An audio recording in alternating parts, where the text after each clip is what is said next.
So Dan DeMuth, thanks for coming. And thanks, John. Just real quick, a background. Well, anyone who plays golf here doesn't play golf. I mean, just somewhat. Okay. And your perception of golf, your reality or perception of golf is what? Tough, easy. Life, coach, everything about it, and you're one of the best in it.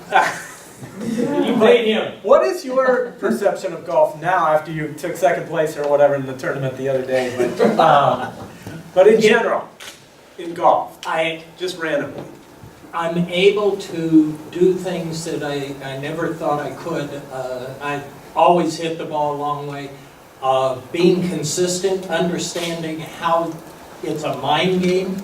Yeah. I was told by coaches, you've got a long way to go. It's called 6 inches between your ears. That was changed because of good coaches like yourself. Thank you. Anyone, though, from the outside golf, do you think it's a hard game, an easy game?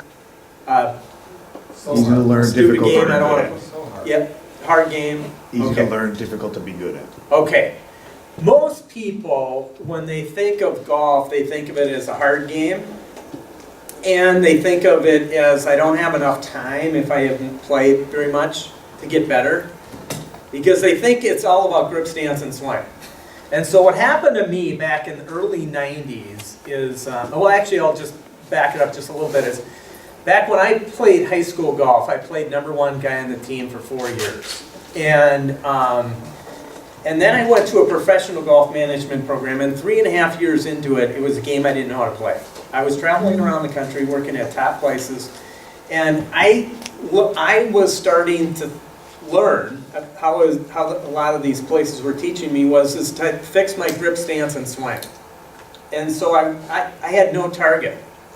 There was no target after a while. And when I played as a high school golfer, I played with a target. It was a natural game for me.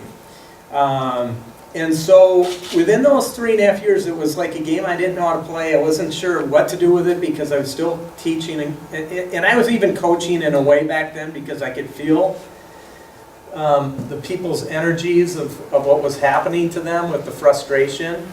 And I kind of fell into this. I went to a couple programs, one in California, another one that works with a lot of LPGA Tour players at the time, to help me learn how to work on the mental side of the game. And what I learned is that if there is no target, there is no coaching. And then this correlation kept happening to me along the way. And so fast forward in 1997, I started my own business with the idea to work with inner city kids and then to work with CEOs, executives, and golfers in general. And that was a very profound experience for me. In 3 years, I started realizing that the inner city kids were having more fun playing golf. Not the game of golf necessarily right away, but just playing golf, having fun, seeing a possibility of how they could improve their performance both on and off the course. And from that experience, I could correlate it to everything. And I started working with the CEOs and executives with their business. And along the way in 2002 and 2003, the local media got a hold of it, and I was on KARE 11, and I was on a lot of different stations, and articles were written up about my business. And one of them was in 2002, it was on the front page of the Star Trib business section on a Sunday morning. And it totally changed my business. For about 5 to 6 years, people would be dragging that article in to see me after because of their own frustrations and things happening in their golf game that they wanted to also see in their business and in their life. So I'm going to just show you a couple things real quick. I'd like to have it be experiential if we get time, but I'm going to be mindful of the time as well. So that was kind of a background. I had one of my clients drew this up for me, had me take a picture, and then he split the uniform in half. But so 1997 started the business. In 2002, I was explaining a couple articles and so forth were happening. 2005, I was Minnesota PGA Teacher of the Year, which actually confused me a little bit again because I really wasn't just teaching. I was definitely coaching. And so I found a unique way to help people improve their golf game, but how to tie it back into everything in their life. And I don't really, for the business sector, I don't really care if you're a golfer or not. In fact, some of these exercises, you don't have to be a golfer at all. So I'll quickly show you, there's two strategies. I always take a self-assessment. Sometimes I'll use John's work and some other assessments. But there's really two strategies. One is defining the target, and the other is letting go of interference. The interference in our life tends to go away when we're focused on our target. So it may always be there, but we don't tend to pay attention to it as much. So a couple things that we're working on: clarity and vision, identifying what's possible, awareness and change. It's hard to make a change if you're not aware of it. And so one of the things in the art of coaching versus teaching, teaching is telling you how to do it, coaching is pulling out the answers in someone, is to help the individual see for themselves what's happening. So I always say is that the ball doesn't lie. It's either going to your target or it's not. It's pretty simple. It either goes or it doesn't. If it doesn't go to the target, we have a little system and a process to help someone understand what's happened. The first thing is, did I have a target in my mind when I hit the ball? We all had a target to get here, otherwise we wouldn't have got here. You know, when you drove the car, somehow you navigated to get here, and there's probably a lot of things going on the road. Maybe even someone cut you off a little bit or something like that, but you kept going to where you wanted to go. So same thing with our golf game, same thing with our life in general. And enjoyment is a big thing about what we work on here, because having fun while you're doing anything is a game worth playing. So we'll get into that a little bit. But I've got an exercise. The workbooks mainly, or these sheets are just mainly for you guys to look at later. But I want you to open this up to one of your pages here. It's going to be on page, I think it's page 5. It's got a circle. Page 3, sorry. Coin moving. Page 3, and then I've got a little coin for you guys in a washer on your table there. One of those? So go ahead and just hold the coin over the center of the circle. So you can rest your elbow on the table and just go ahead and hold your coin over the center of the circle. And move the coin going north and south intentionally. So go ahead and just swing it back and forth, north and south. And see if you can get the coin to, yep. Now go ahead and move it east and west. Maybe two of them, John? Okay. Okay. Now, just intentionally, by your thought, move the coin north and south. Just by your thought. Just by what you're thinking. See if you can get the coin to move north and south. Okay, there it goes. Okay, now see if you can get it to go east and west just by your thought.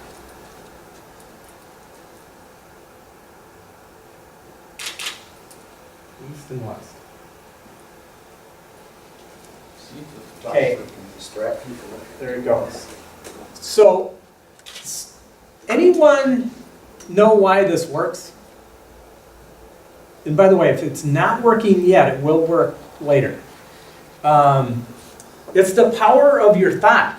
So your thought of what the north and south, east and west, your energy is moving through your body. So something's happening to trigger the brain to move through your body to get it to work.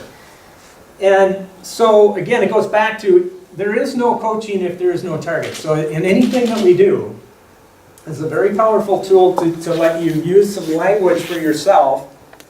And I challenge you to bring it home, share it with your family, share it with some other coworkers, whatever you want to do with it. But I'm going to do one other quick exercise with you on this one. So let's all move. You're sitting at a table with someone, partner up. Move the coin north and south. I'll do it with you. Yeah. So intentionally, one person, just move it north and south. Just by your thought. And then the other person, go ahead and hit the coin going east and west. So hit their coin east and west once they get it going north and south. Okay? And why they hit it east and west. So when someone moved your coin east and west, see if you can get it back to north and south. How fast does it take for you to get it north and south just by thinking about it? Okay, so see if you can move your eyes going north and south. Just keep moving it north and south, thinking about it. If you can't, you guys, if you can't, you gave the energy to the other person. So you're giving up your focus, is what's happening. So this is a great exercise in just improving our focus when we're working with this. So again, just intentional about what you're thinking. Now, if I relate to this to the game of golf, you're on the first tee and there's people standing around you, maybe even a couple carts pull up behind you or a few other people that are going to tee off right after you. Most people get nervous and they're thinking about the other people. And sometimes you may never even see these people again, or you don't even know who they are. What's happening is you're giving up your energy to the target and you've just lost your whole enjoyment, right? Because you gave it away. So what we want to do is help people become aware of what they're thinking and doing when they're applying these kind of skills.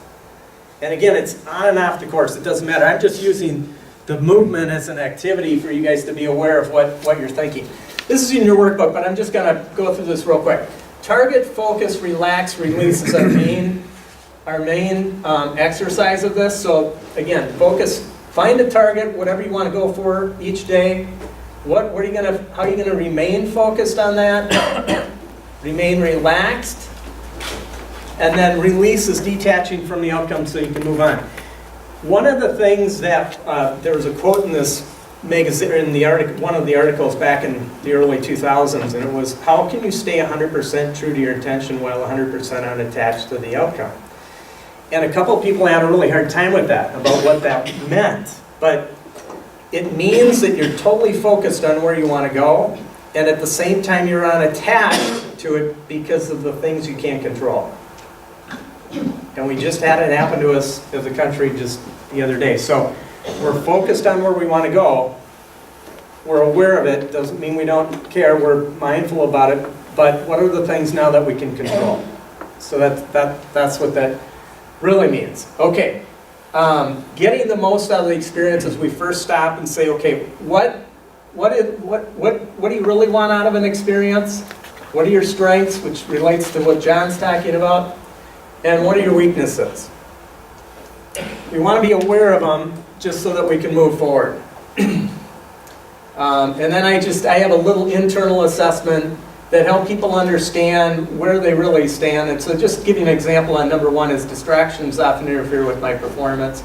And then I don't often allow distractions to interfere with my performance.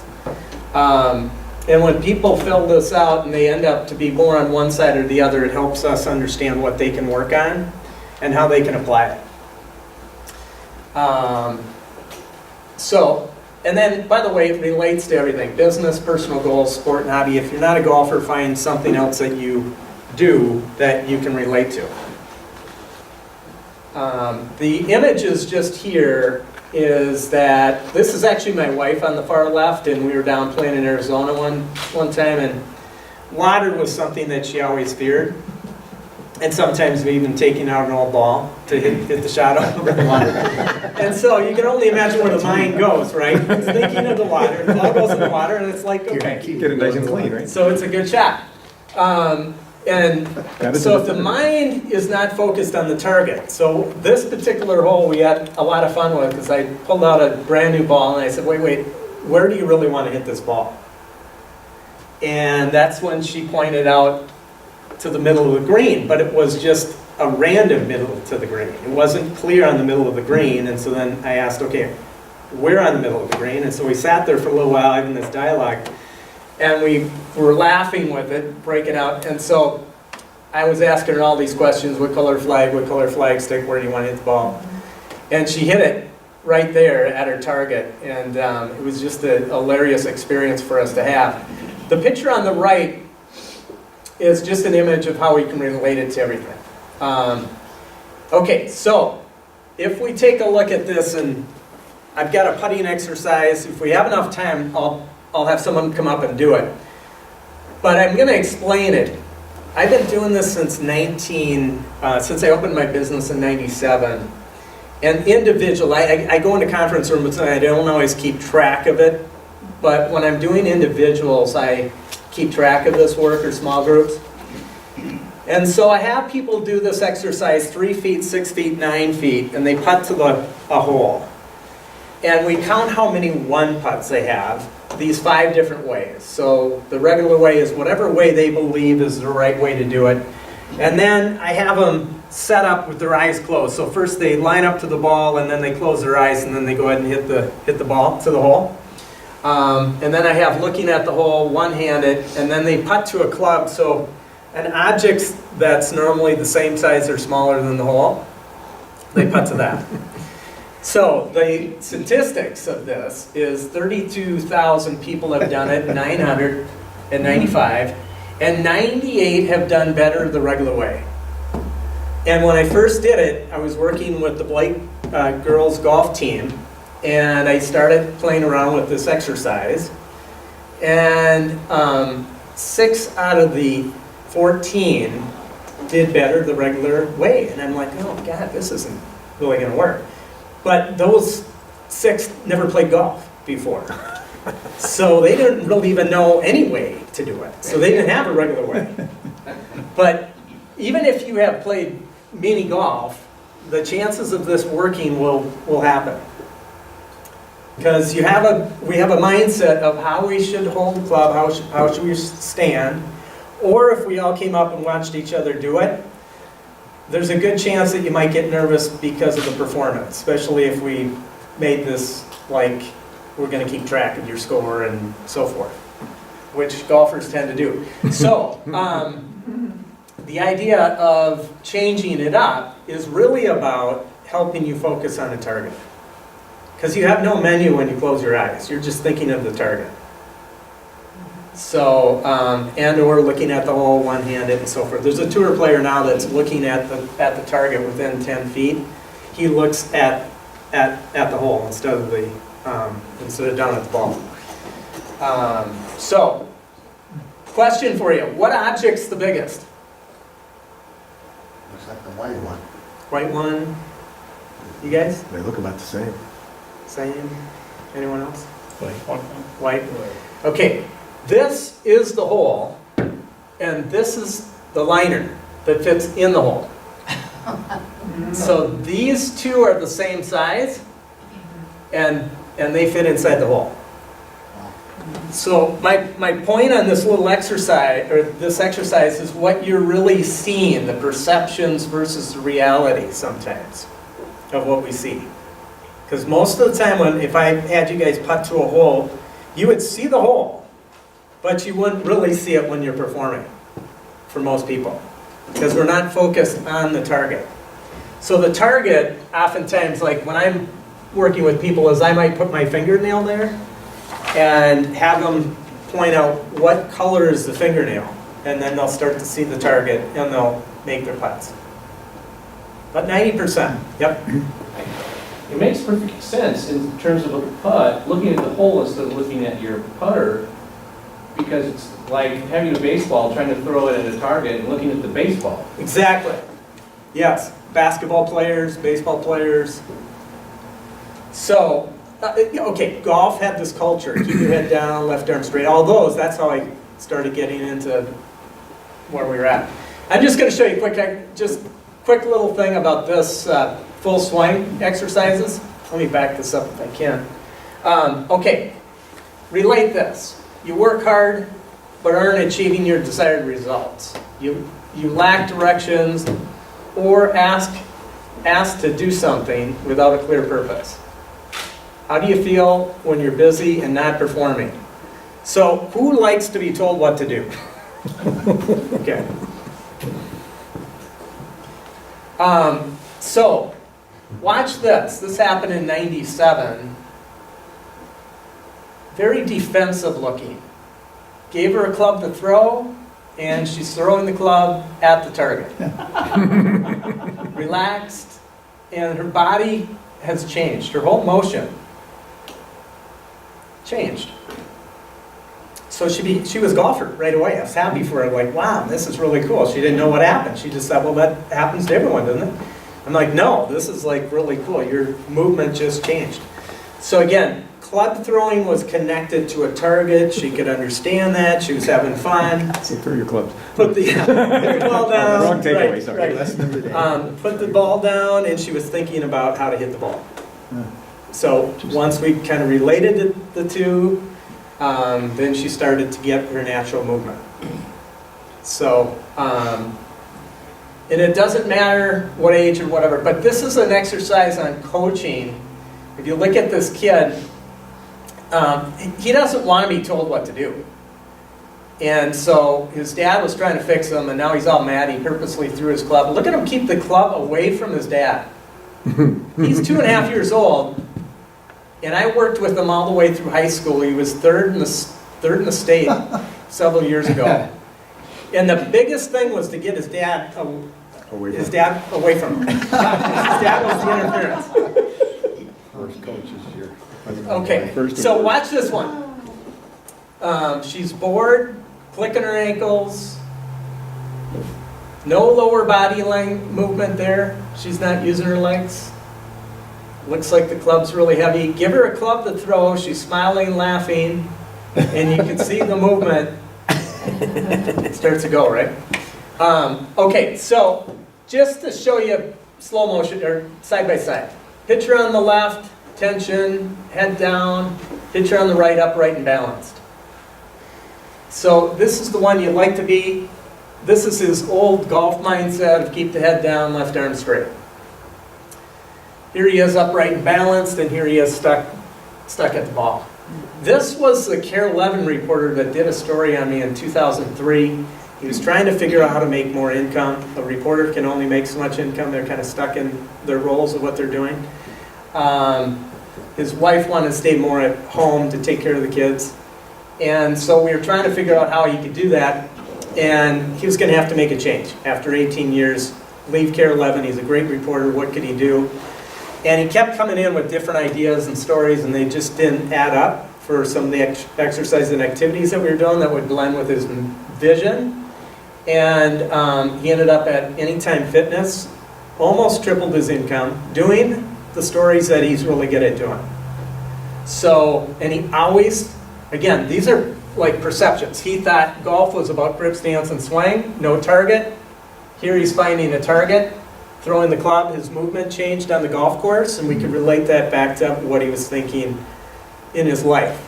I mean, it's not easy to make that kind of leap unless if you can see it through some activity or something else. Here you can see upper and lower bodies moving through together, and here he's stuck at the ball. Very powerful, not so powerful.